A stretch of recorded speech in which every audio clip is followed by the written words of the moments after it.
उनके लिए भी हम ये रिकमेंड करते हैं कि वो sebum control sun block use करें, ताकि जो अल्ट्रा वायलेट रेज हैं या सन में जो डैमेजिंग रेज हैं उससे उनकी स्किन बच सके। Sunscreen is very much important, चाहे वो विंटर में हो, चाहे समर में हो, चाहे जो मर्जी सीज़न हो। हम लोगों के डिफरेंट कंसेप्ट हैं कि जी कि सूर्य में जाएँ, विटामिन डी की डेफिशिएंसी हो जाती है, लेना बहुत ज़रूरी होता है। वो सारी चीज़ें अपनी जगह पे ठीक है। अगर हम सन ब्लॉक लेते हैं तो SPF कितना होना चाहिए? अच्छा, हम लोगों ने देखा है कि लोग कह रहे होते हैं कि आज वेदर जो है वो काफ़ी अच्छा है तो हमें आज ज़रूरत नहीं है सन ब्लॉक लगाने की। अच्छा, लड़कियां जो हैं वो सन ब्लॉक को लेके थोड़ा कंफ्यूज रहती है, उन्हें समझ नहीं आ रही होती कि वो मॉइस्चराइज़र से पहले लगाएं या बाद में लगाएं, तो आप क्या प्रेफर करेंगे? सन ब्लॉक में जो सबसे इम्पोर्टेंट चीज़ है वो है हमारा सन प्रोटेक्शन फैक्टर, जिसकी एक कैपेसिटी होती है सन ब्लॉक की जो कि सन रेज को ब्लॉक करती है। बाकी ये कि जी कि मिनरल है, केमिकल है, मेडिकेटेड है, कॉस्मेटिक है, जो भी उन्होंने डिफरेंट नाम रखे हुए हैं, तो इससे कोई इतना फ़र्क नहीं पड़ता। देखिए, डर्मेटोलॉजिस्ट के पास आने के लिए जो सबसे इंपॉर्टेंट चीज़ होती है कि स्किन के ऊपर थोड़ी सी लीयंस पैदा होना शुरू होती है, कुछ ब्लैक से स्पॉट्स बनते हैं, कुछ ऐसी चीज़ नज़र आती है कि जो विजिबल होती है, वो फिर आगे स्किन कैंसर में कन्वर्ट हो रही होती है। अस्सलाम वालेकुम नाज़रीन, आप देख रहे हैं हरमीत सिंह ऑफिशियल और मुझे कहते हैं फसीहा। सनस्क्रीन के हवाले से आज हम अपने पॉडकास्ट में बात करेंगे, इसके क्या बेनिफिट्स हैं, किस तरीके से हमें इसको यूज़ करना चाहिए। तो फाइनली डॉक्टर मुबश्शिर डाहा ने हमारी ऑडियंस के लिए वक्त निकाल लिया। डॉक्टर मुबश्शिर डाहा एस्थेटिक फिजिशियन हैं और पहले भी हमारे पॉडकास्ट में आ चुके हैं। सो डॉक्टर, कैसे हैं आप? अल्हम्दुलिल्लाह, थैंक यू वेरी मच जी। डॉक्टर, सबसे पहले हम लोग बात करते हैं सनस्क्रीन के हवाले से, कितना ज़रूरी है ये लगाना? देखिए, sunscreen is very much important, very very much important. उसकी रीज़न ये है कि हमारी जो स्किन है वो सबसे ज़्यादा डैमेज ही होती है जो है ना सन रेज से होती है। हम लोगों के डिफरेंट कंसेप्ट हैं कि जी कि सूर्य में जाएँ, विटामिन डी की डेफिशिएंसी हो जाती है, लेना बहुत ज़रूरी होता है। वो सारी चीज़ें अपनी जगह पे ठीक हैं, लेकिन जो हमारी स्किन डैमेज होती है, जिसमें रिंकल्स आते हैं, स्किन के ऊपर पिगमेंटेशन आती है, स्किन की इलास्टिसिटी लूज होती है, स्किन के ऊपर एजिंग साइंस आते हैं, सारी चीज़ें जो है ना ये सन रेज की वजह से होती हैं। अब सन रेज को ब्लॉक करने का हमारे पास जो सबसे अच्छा, सबसे बेस्ट तरीका है वो सनस्क्रीन का है, जिसको हम आम ज़बान में सनस्क्रीन भी बोलते हैं, सन ब्लॉक भी बोलते हैं, ठीक है। और वो इस्तेमाल करने से क्या होता है कि आपकी जो स्किन है वो अल्ट्रा वायलेट रेज जो सन रेज में होती हैं, जो कि स्किन को डैमेज करती हैं, वो उससे आपकी स्किन प्रोटेक्ट होती है और डैमेज से बच जाती है। तो इसलिए sunscreen is very much important, चाहे वो विंटर में हो, चाहे समर में हो, चाहे जो मर्जी सीज़न हो। आप हिली एरियाज़ में रहते हैं, आप मैदानी इलाकों में रहते हैं, जहाँ भी रहते हैं, इवन कि आप कराची में या सी साइड पे रहते हैं, इवन देन हर जगह पे सनस्क्रीन बहुत इंपॉर्टेंट है। हर स्किन के लिए अलग से मेरे ख्याल से होती होगी सन ब्लॉक, डिफरेंट होती है। ऑयली स्किन के लिए अलग हो सकती है और ड्राई स्किन के लिए अलग हो सकती है। तो कुछ आपके पास आइडिया है, कुछ गाइड करेंगे हमारी ऑडियंस को आप? बिल्कुल ऐसा ही है कि जो ऑयली स्किन होती है उसको हम लोग एक्नी प्रोन स्किन बोलते हैं। अच्छा। आपने देखा होगा कि एक्नी के पिंपल्स, या हम उसको अगर सादा जबान में कहें कि जो फेस के ऊपर दाने निकल आते हैं, पिंपल्स निकल आते हैं लोगों को, वो ऑयली स्किन वालों पे ज़्यादा होते हैं। अब जो ऑयली स्किन होती है, ऑयली स्किन में क्या होता है जी कि आप अगर नॉर्मल रूटीन का सन ब्लॉक यूज़ करेंगे तो उससे एक्नी मजीद बढ़ जाती है। ऑयली स्किन के लिए हम स्पेसिफिकली रिकमेंड करते हैं कि आप sebum control sun block use करें। Sebum control sun block use करने से क्या होता है जी कि वो सीबम प्रोडक्शन जो हो रही होती है, जिसकी वजह से स्किन ऑयली हो रही होती है, उसको वो कंट्रोल करता है। और जो दूसरी ड्राई स्किन होती है उसके लिए नॉर्मल सन ब्लॉक, जो दूसरे सन ब्लॉक हैं, वो हम रिकमेंड करते हैं। कुछ लोगों की स्किन ऐसी तो कॉम्बिनेशन स्किन होती है, उनमें दो चीज़ें हो सकती हैं। मतलब ये कि उनके विंटर में स्किन ड्राई हो जाती है और जो समर है उसमें स्किन उनकी ऑयली हो जाती है, तो वो फिर अकॉर्डिंगली सन ब्लॉक चेंज कर सकते हैं। और कुछ लोग ऐसे होते हैं जिनकी स्किन इस तरह से होती है कि कुछ पार्ट, स्पेसिफिकली टी जोन जो है उनका ऑयली होता है, और जो रिमेनिंग पार्ट होता है, टी जोन हम बोलते हैं, या फोरहेड को, नोज को और चिन वाला एरिया, इसको हम टी जोन बोलते हैं, और वो उनका ऑयली होता है, और जो रिमेनिंग पार्ट होता है वो उनका ड्राई होता है। तो उनके लिए भी हम ये रिकमेंड करते हैं कि वो sebum control sun block use करें, ताकि जो अल्ट्रा वायलेट रेज हैं या सन में जो डैमेजिंग रेज हैं उससे उनकी स्किन बच सके। अच्छा, आजकल हम लोग देख रहे हैं कि मेकअप प्रोडक्ट्स में भी हम लोग देखते हैं SPF ऐड हुआ होता है, तो क्या वही जिस तरह BB ब्लॉक हो गया या BB क्रीम्स अक्सर हम लोगों ने देखा है कि मार्केट में हैं, तो क्या वही लगाना ज़रूरी है, उससे हो जाता है कवर, या फिर हम लोगों के लिए प्रॉपर एक सन ब्लॉक होनी चाहिए उसके साथ साथ? डिपेंड करता है कि जी उसमें सन प्रोटेक्शन फैक्टर कितना है। जिस तरह से आपने कहा कि उसमें SPF होता है और उन्होंने मेंशन किया होता है, अब ये फिर एरिया वाइज डिफरेंट होता है। अच्छा। आप फॉर एग्जाम्पल अगर हिली एरियाज़ में जाएंगे तो हिली एरियाज़ में जो विंटर है उसमें सन रे ज़्यादा स्ट्रॉन्ग होती हैं, क्योंकि उसमें दे आर नियर टू सन, और इवन के समर में भी वो सूरज में नज़दीक होने की वजह से बाहर ये लगता है कि वो ठंडा इलाका है, नो डाउट वो ठंडे इलाके होते हैं, लेकिन जब भी सूरज निकलता है वो स्किन को बहुत ज़्यादा डैमेज करता है। एंड अगर हम गर्म इलाकों में जाते हैं, जिस तरह फॉर एग्जाम्पल हम साउथ पंजाब की बात करते हैं या इंटीरियर सिंध की बात करते हैं, जो कि प्रॉपरली मैदानी इलाके हैं और वहाँ पे गर्मी ज़्यादा होती है, उसमें ये होता है कि वहाँ पे भी हमें सन ब्लॉक की ज़्यादा ज़रूरत होती है।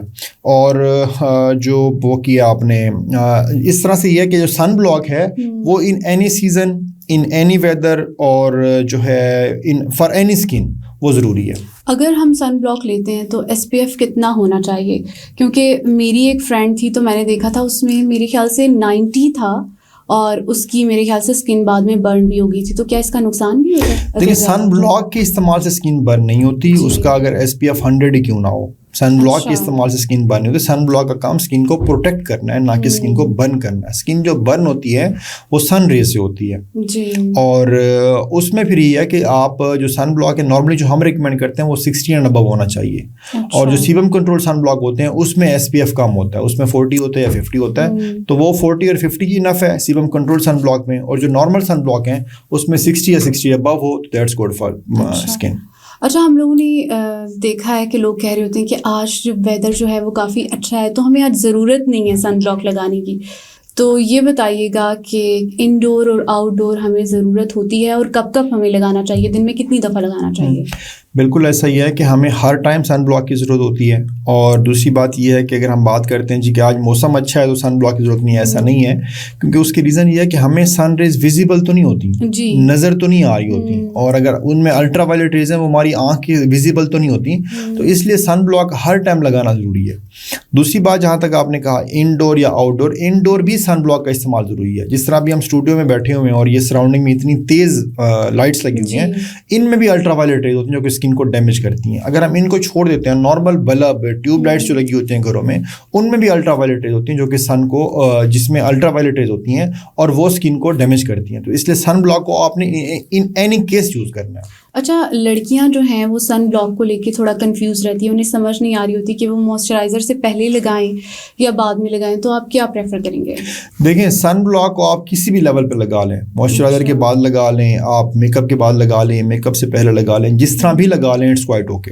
उसमें कोई कंडीशन नहीं कि आपने पहले सन ब्लॉक लगाना है, उसमें कोई कंडीशन नहीं कि आपने एंड में सन ब्लॉक लगाना है। बस आप फेस पे किसी भी लेयर पे, फॉर एग्जांपल आपने मॉइस्चराइजर लगा लिया, फिर सन ब्लॉक लगाया, फिर आपने मेकअप कर लिया, या इसको कोई अदर वे राउंड कर लेते हैं, तो इवन देन इट्स फाइन। बस सन ब्लॉक लगा होना चाहिए, ये कोई कंडीशन नहीं कि आपने किस टाइम लगाना है, कि पहले लोशन लगाना है या सन ब्लॉक लगाना है, वो इट्स अप टू यू। हम लोग देख रहे हैं कि मार्केट में कुछ सप्लीमेंट्स भी आए हुए हैं सन रे से प्रोटेक्ट करने के लिए, तो क्या वो काम करते हैं या नहीं? देखिए, सबसे बेहतर तो यही है कि जी कि आप जो टॉपिकल हैं उसकी रीज़न ये है कि वो ना आप वो इनटेक करते हैं, ना उसके आपके कुछ स्टमक के ऊपर या अदर हेल्थ के ऊपर उसका इफेक्ट्स आता है, वो सिर्फ आप टॉपिकली लगा रहे होते हैं। तो इसलिए मैं तो नॉर्मली ये रिकमेंड करूँगा कि आप जो टॉपिकल सन ब्लॉक्स हैं वही यूज़ करें, और जो ओरल और इनटेक वाले हैं उस तरफ ना जाएँ। उसकी रीज़न है कि फिर उसकी क्वालिटी पर डिपेंड करता है कि कैसी बनी हुई है, और दूसरा ये कि क्या उसमें जो चीज़ें यूज़ की जा रही हैं क्या वो हमारी हेल्थ में हेल्थ को कंप्रोमाइज़ करती हैं या नहीं करती। So it's better to go for topical sun block. हमने अक्सर सुना है केमिकल और मिनरल, तो ये केमिकल और मिनरल में क्या फ़र्क है सन ब्लॉक में? देखिए, सन ब्लॉक में जो सबसे इम्पोर्टेंट चीज़ है वो है हमारा सन प्रोटेक्शन फैक्टर, जिसकी एक कैपेसिटी होती है सन ब्लॉक की जो कि सन रेज को ब्लॉक करती है। बाकी ये कि जी कि मिनरल है, केमिकल है, मेडिकेटेड है, कॉस्मेटिक है, जो भी उन्होंने डिफरेंट नाम रखे हुए हैं, तो इससे कोई इतना फ़र्क नहीं पड़ता। अच्छा। बस एक चीज़ का ख्याल करना है कि सन ब्लॉक को ऐसा इस्तेमाल नहीं करना जो रंग को गोरा करे। एट टाइम ऐसा होता है टिंटेड सन ब्लॉक होते हैं जिसमें हल्का सा बेस भी होता है, those are good enough as well, ठीक है। लेकिन अगर आप ऐसा सन ब्लॉक यूज़ करें जो साथ साथ स्किन को गोरा कर रहा है, तो वो आपकी स्किन को डैमेज कर सकता है, क्योंकि उसमें प्रीटी मच चांसेस है उसमें स्टीरॉइड्स होंगे जो कि स्किन की हेल्थ को कंप्रोमाइज़ करेंगे।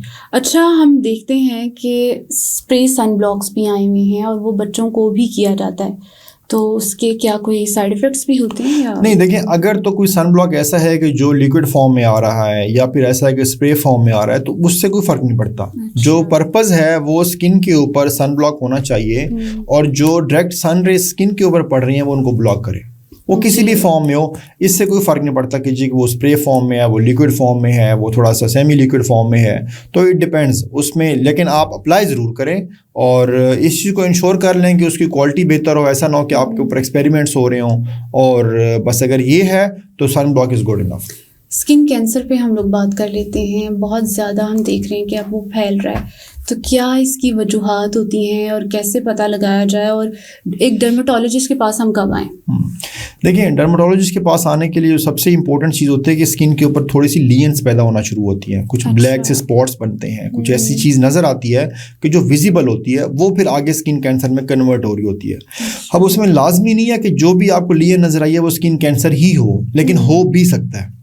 तो फॉर दैट पर्पज़ सबसे बेहतर ये है कि एक दफ़ा डर्मेटोलॉजिस्ट से कंसल्ट कर लें। उसकी रीज़न डिफरेंट होती हैं, सबसे ज़्यादा रीज़न तो उनकी सन एक्सपोजर ही होता है, और आप देखें कि हिली एरियाज़ में लोगों को ज़्यादा होता है। उसकी रीज़न ये होती है कि हिली एरिया के लोगों का जो कलर है या स्किन टोन है वो 2 या 3 लेवल पे होती है। उनमें मेलानिन की जो प्रोडक्शन है उसमें जो उनकी स्किन में है वो कम होती है, जिसकी वजह से वो डायरेक्ट जाके अंदर उसको डैमेज करती हैं स्किन को, जिसकी वजह से स्किन कैंसर होने के चांसेस कम हो जाते हैं। अच्छा, तो जो लोग सनस्क्रीन अभी नहीं यूज़ करें, वो इसी उसमें कंफ्यूज रहते हैं कि हम कौन सी वाली प्रोडक्ट यूज़ करें, तो उनको आप क्या मशवरा देंगे? देखिए, मैंने बड़ा डिटेल में बता दिया कि मैं किसी कंपनी का नाम नहीं लूँगा, मैं ये नहीं बताऊँगा कि जी कि आपने फ़लाँ जाके नाम बताऊँ कि वो ले लें। मैं सिर्फ ये बता रहा हूँ कि जो ऑयली स्किन वाले हैं वो सीबम कंट्रोल यूज़ करें, और जो ड्राई स्किन वाले हैं वो नॉर्मल यूज़ करें। ड्राई स्किन वालों का जो है सन ब्लॉक, उसका जो SPF है वो 60+ होना चाहिए, और जो ऑयली स्किन वाले हैं जो सीबम कंट्रोल हैं उनका SPF 40-50 तक हो तो that's good enough. Okay, thank you so much doctor, आप आए, आपने हमें वक्त दिया, और हम नेक्स्ट पॉडकास्ट में फिर से किसी स्किन के बारे में बात करेंगे, स्किन के टॉपिक पे। तो अपना बहुत सारा ख्याल रखिएगा, मुझे दीजिएगा इजाज़त, अल्लाह हाफ़िज़।